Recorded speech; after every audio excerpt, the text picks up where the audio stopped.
The Spirit of Jazz podcast, where music dances with mystery, with your hosts, Bill Carter and Jeff Kellum.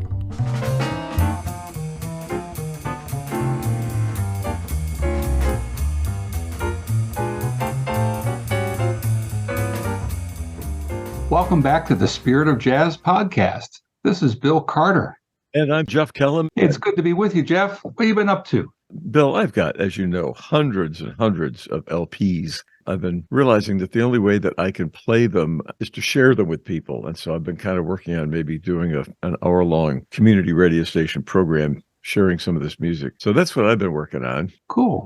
You've been in and out of town. I have. I've been doing some traveling, and I'm glad to be home now and kind of nestle in. About time to light a couple fires in the fireplace. Boy, isn't that true? Oh, yeah. Put on sweaters in the office and such.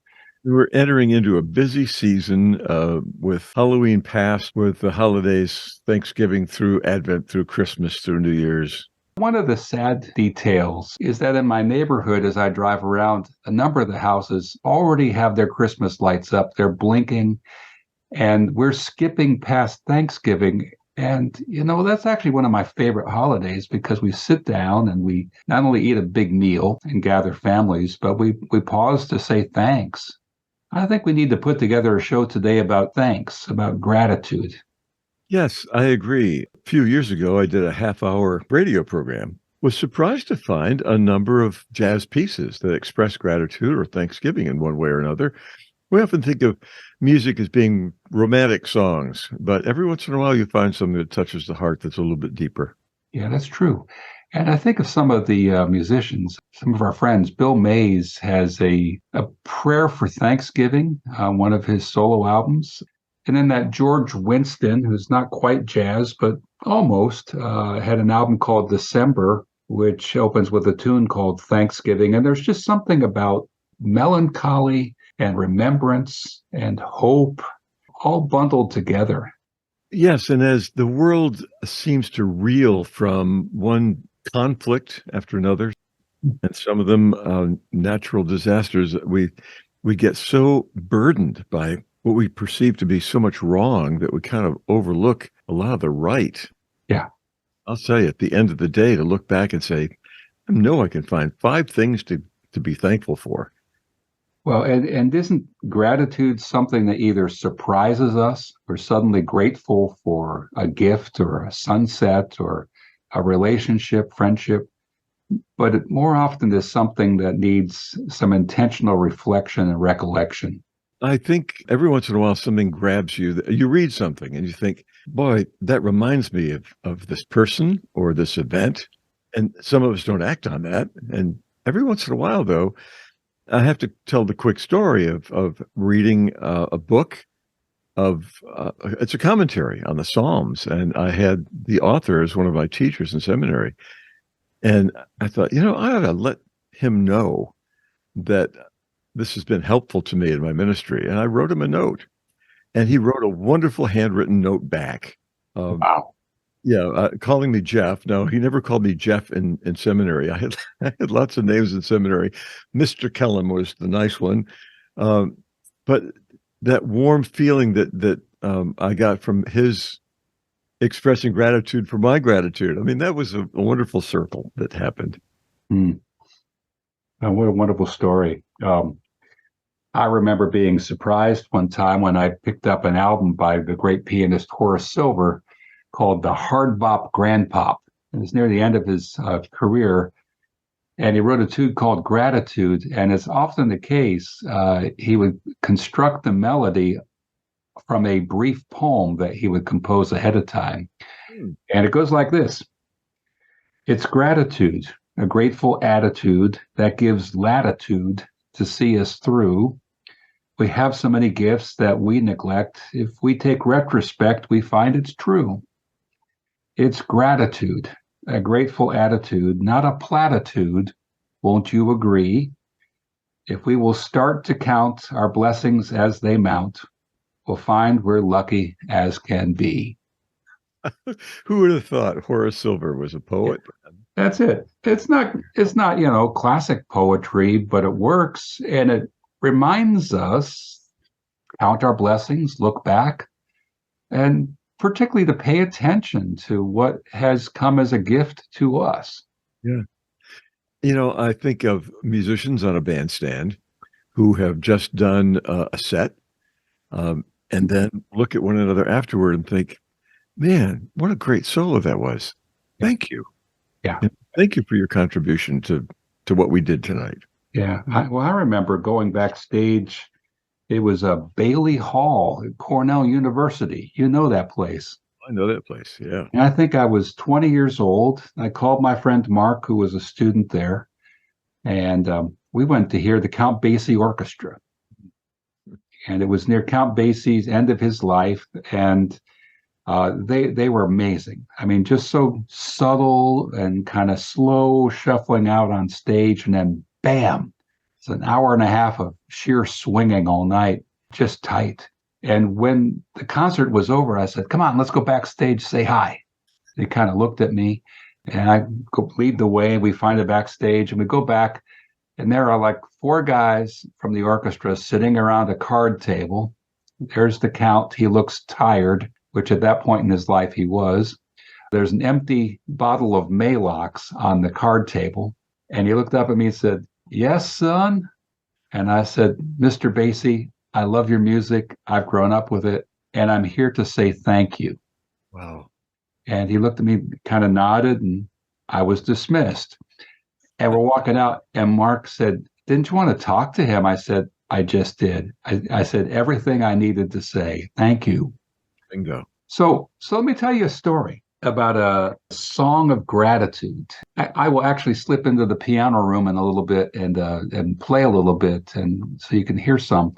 In 1958, the Dave Brubeck Quartet was sent by the United States through the State Department to a world tour, mostly to demonstrate jazz as music of freedom, and sent to places where freedom was teetering post-World War II. So in March, they were in Poland, and they played 11 concerts in Poland, and it was a kind of a tenuous time. I mean, here's the quartet traveling with bass and drums and saxophone, and they're in a bus, and Brubeck said this bus was old. It had to be older than the war had been, so we're talking, 18 years old. There are no floorboards, so you can look through and see the gravel road underneath the wheels. There's no heat. It's cold. Everything was beat up. The country had been destroyed so terribly, and they took us to the Chopin Museum, Frederic Chopin, the great pianist and composer. There was a statue of him that had been demolished in the war that had been rebuilt. They went to the house. He saw a cast of Chopin's hands, a death mask, and then the piano where he had performed and composed. Wow. And it just kind of overwhelmed him. And that night they had another concert. So as they're riding off to the hotel, he sketched a tune, and it was called Dziękuję, the Polish word for thank you. Ah. So he came out with the chords kind of written down on the back of a piece of paper, which he gave to the bass player. And he basically played it by himself, and it sounded like Chopin. So here's a little bit of what that sounds like.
It's in B flat minor, which is one of the saddest of keys.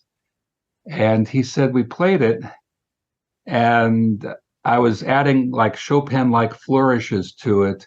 And when I finished, there was no applause. Wow. Everything was still. Yeah. And he worried he had insulted the people by linking the memory of Chopin to jazz. And then all of a sudden, they erupted. They leapt to their feet. They shouted. They stomped. And they responded back to him, Dziękuję, thank you, thank you.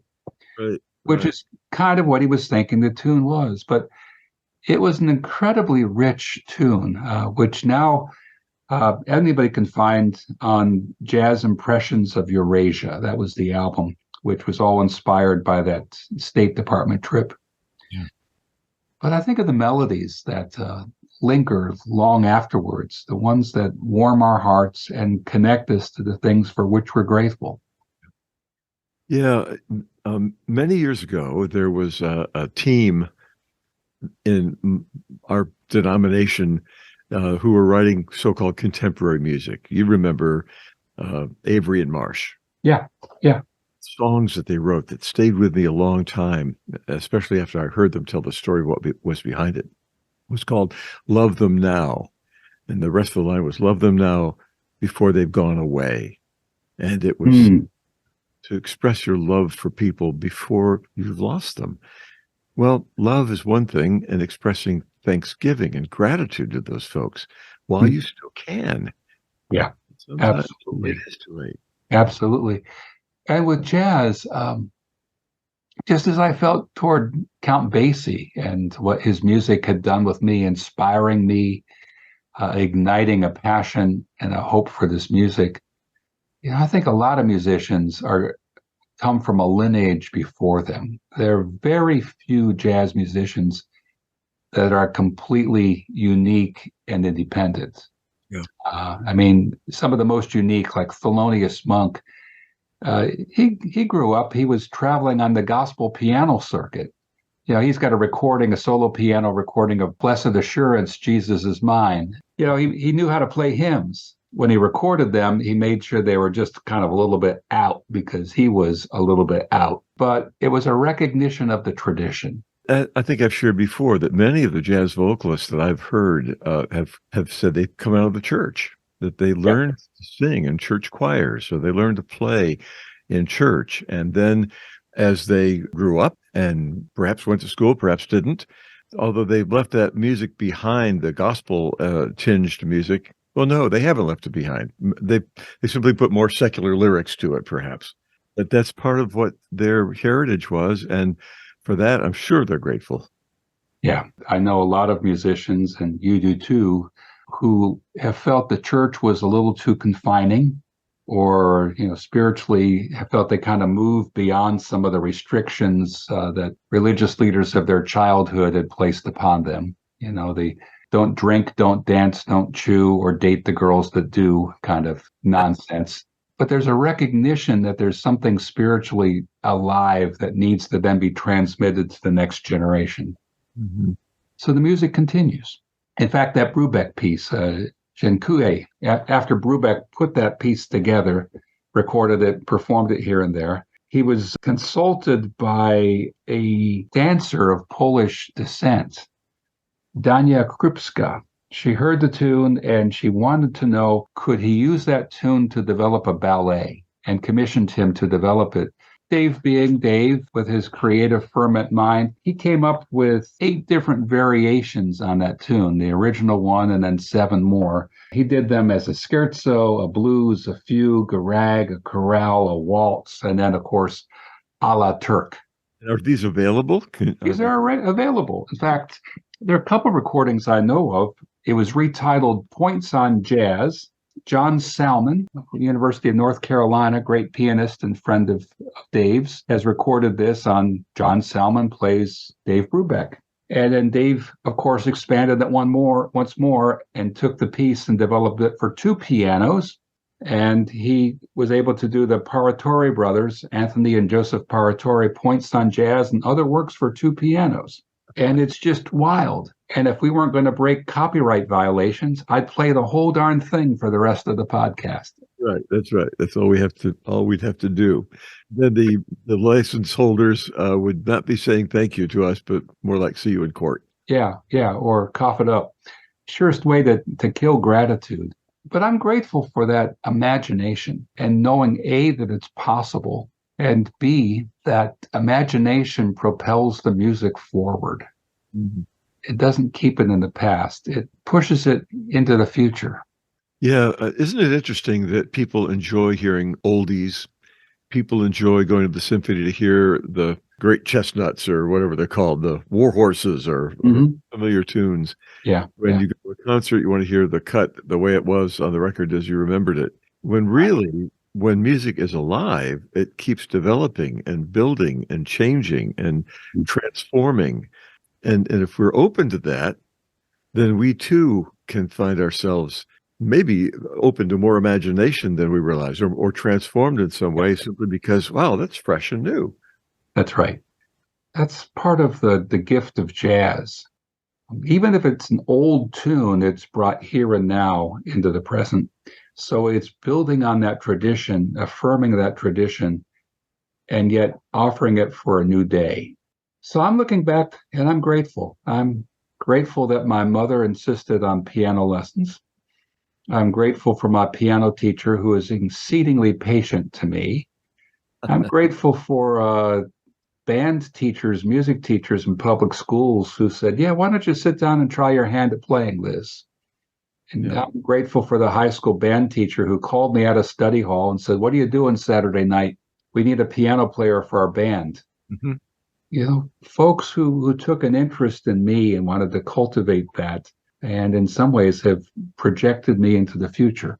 You know, I never learned to play an instrument, and I certainly would not want to sing publicly. But for me, I look at all the doors that have been opened so that I was invited to play jazz on the radio for the first time.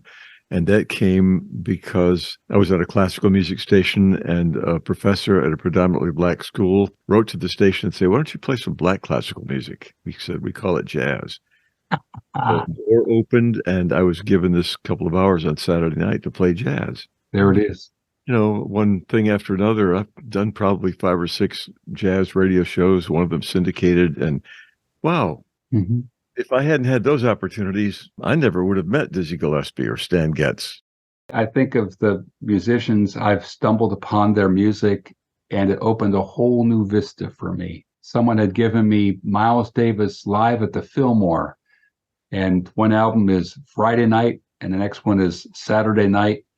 And I listened to this wild, churning electronic music swirling around, the trumpet being played through a wah-wah pedal, thinking, what in the world is this?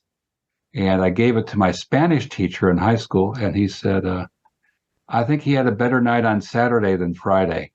And and wonder what this was. And then that had opened me up to exploring more music by Miles Davis. You know, who was he? Whose lives did he touch? What did he do? What was the trajectory of this music?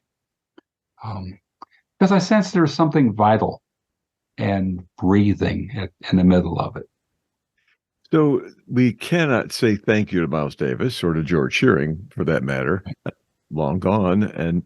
But to whom can we express thanks? Well, there are those who are playing our music now and whom we get to meet. I get to sit in a chair and watch the band on the stage, and come up afterward and say, thank you. Not can I have your autograph, or, some of the just kind of busy work we might do as we ramble through meeting somebody, but to say, wow, thank you very much. This touched me in some way. The other thing is, frankly, thanking God for this, for me. Right. Part of my prayer life is not waiting for Thanksgiving Day and a turkey meal, but every day looking back and saying, I've lived another day. I've heard another song. And to honor the source of it all, the original source. Yep. And the living source in the middle of it all. We offer these thoughts to you, dear listener, as we come to the national holiday of Thanksgiving. We hope you'll take some time, maybe light a candle, sit in a darkened room, mull over all the gifts you've received, And if so inclined, write somebody a thank you note. Yeah, call them up on the phone or send them a text and say, I've been thinking about you and want to thank you. And we want to thank you for tuning in. We appreciate your listening support. And for those of us who actually make a contribution to keep us on the airwaves or the digital waves, we're grateful for that too. And tell your friends about the Spirit of Jazz podcast. They can find it, as you have, wherever podcasts are heard. Share the word. Let folks know that we're here and that not only will we have some conversation, but every once in a while we play a little bit of music too. That's right. So we'll have some for next time. Thanks for listening.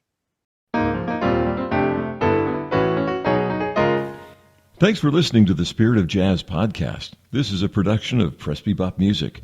To find out more about Presbybop, our music, concerts, and recordings, please explore our website at www.presbybop.com. And send us a note telling us what you think about the Spirit of Jazz. We'd love to hear from you. Check in with us again next time. I'm Jeff Kellum. And I'm Bill Carter. Thanks for tuning in.